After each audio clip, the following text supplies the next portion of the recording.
Fala mais alto. O Tomás também não ajuda a mudar esse aluno dele, mas quando ele muda na atividade dele, toda vez que ele telefona, vai saber do processo ele dá opinião. Eu aprendo muito nesses diálogos. Daqui a alguém, meu colega, eu já não vou dar essa responsabilidade.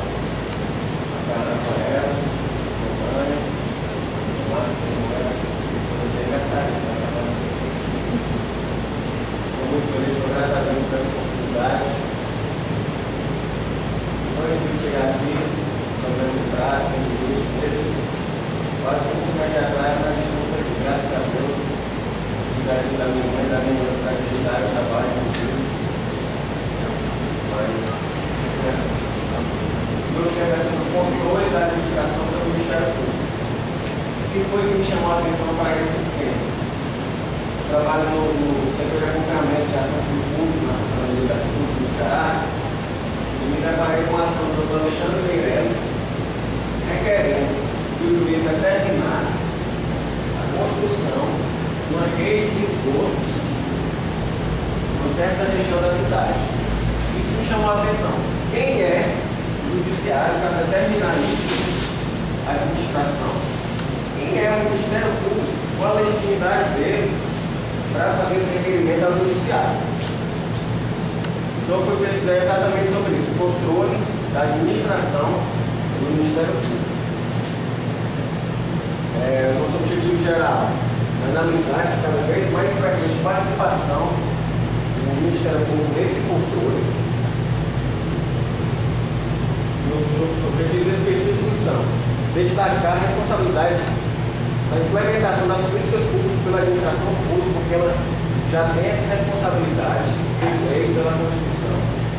Demonstrar a possibilidade desse controle pelo Judiciário e destacar o papel do Ministério Público nesse controle.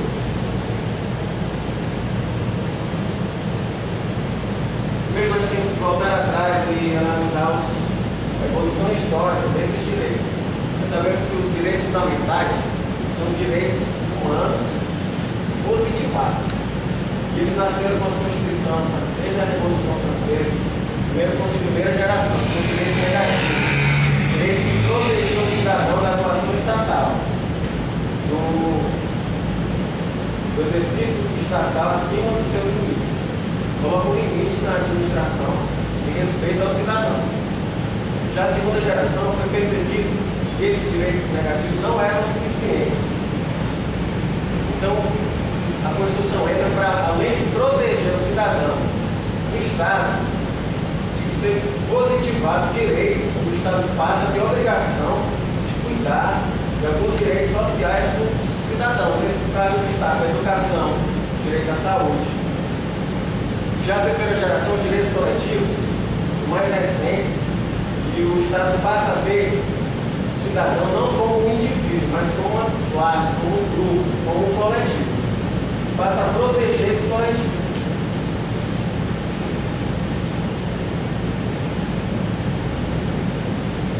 Importante ressaltar que a Constituição, nossa Constituição de 88, recepcionou, ela aceitou essa evolução e hoje ela traz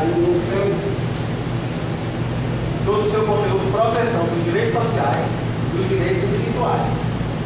Nós vemos isso no artigo 5º, no artigo 7º, no artigo 117 e 119.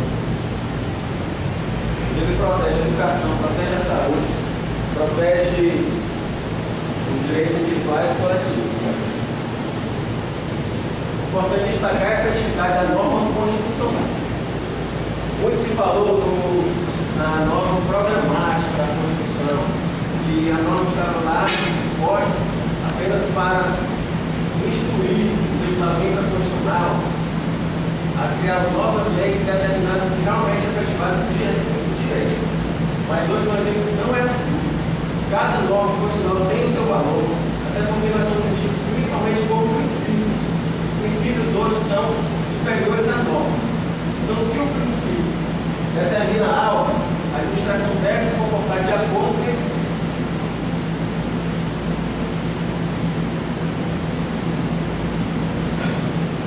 No caso de desobediência pela administração do que está previsto na Constituição, se diz a respeito da proteção do cidadão, ela será responsabilizada. No caso, se está a discricionalidade, que é como a administração vai implantar essa política pública. Mas não podemos olvidar das previsões constitucionais que já existem relacionadas às políticas públicas. Já existem vários normas que dão obrigação ao administrador dirigir a sua política pública. Vou ter como exemplo a adaptação para deficientes físicos dos prédios públicos, das vias públicas. Não a Constituição, mas leis constitucionais determinam que o administrador cuide nesse sentido de preparar prédios públicos, preparar vias públicas para deficientes físicos. A administração tem a obrigação de cuidar disso. Ela tem a obrigação da sua política pública de implementar isso. Aí nós vamos para a discricionariedade. A discricionariedade da administração não é completa. Até porque mesmo os seus atos discricionários estão vinculados ao que determina os princípios da Constituição e vinculados à finalidade, que é o bem-estar e a justiça social. Então, a discricionariedade não é total. Mesmo os atos discricionários, a administração tem que estar vinculada a esses princípios. O que acontece em caso de desobediência? Outra parte do Estado, outro poder do Estado, o poder judiciário, do princípio dos pesos, contrapesos, preço e contrapeso, perdão, vai controlar. Essa palavra intervenção deve ser entendida como um controle pelo judiciário dos atos administrativos. Nós vemos que o Estado ele pode desobedecer à Constituição, pode desobedecer aos princípios e esmerilhar os direitos fundamentais. Nesse momento é que entra o judiciário para impedir que esse impedimento vire o direito do cidadão. É aí que entra esse baixo psicológico da dignidade da pessoa humana versus a separação dos poderes. A separação dos poderes é um princípio que não é absoluto. Como digo que deve ser diminuído em prol a dignidade da pessoa humana. O judiciário vê o cidadão está sendo prejudicado pela administração, pela falta de política pública, pela má condução dessas políticas públicas. O judiciário tem que intervir para dizer, administrador, não é por aí, você está desobedecendo a Constituição, você deve evitar fazer isso. Em alguns casos, o judiciário pode até dizer o que ele deve fazer, mas nós devemos entender que temos os limites. No caso que a doutrina da reserva do possível, a doutrina alemã, vem trazer os limites desse controle do judiciário. O que é que essa doutrina diz? Que o administrador já tem dificuldades de implementar suas políticas públicas. Então o judiciário tem que perceber isso, tem que entender, tem que respeitar o administrador na sua programatização. No caso do texto, você tem até um exemplo de pessoas doentes esperando na cirurgia, onde o Estado já tem toda uma programação para operar com necessidade, com o próprio próximo, colocar um próximo do paciente, e o juiz tenta colocar alguém na frente da lista. Quem defende isso? E o administrador é quem tem controle desse programa. Então o juiz não deve ir lá e impedir de jogar por fora todo esse programa. Mas a gente tem que entender que, em caso de necessidades urgentes, o judiciário não pode esperar de braços cruzados a omissão do Estado, a omissão da administração.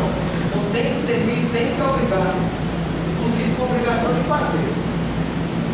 Nos casos de obrigação de não fazer, a gente percebe que já é um pouco mais passivo a doutrina, em relação a, sim, o juiz pode impedir que o administrador construa uma ponte porque ele vai trazer danos ambientais. Mas ele não pode obrigar o administrador a construir uma ponte em um determinado lugar.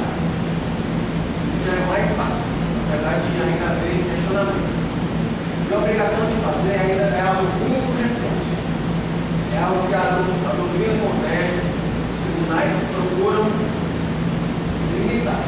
Mas nós defendemos sim, caso urgentes, deve cumprir sim, determinar a obrigação de fazer para a administração de casos como esse, o paciente está prestes a morrer e o SUS não contempla esse tratamento.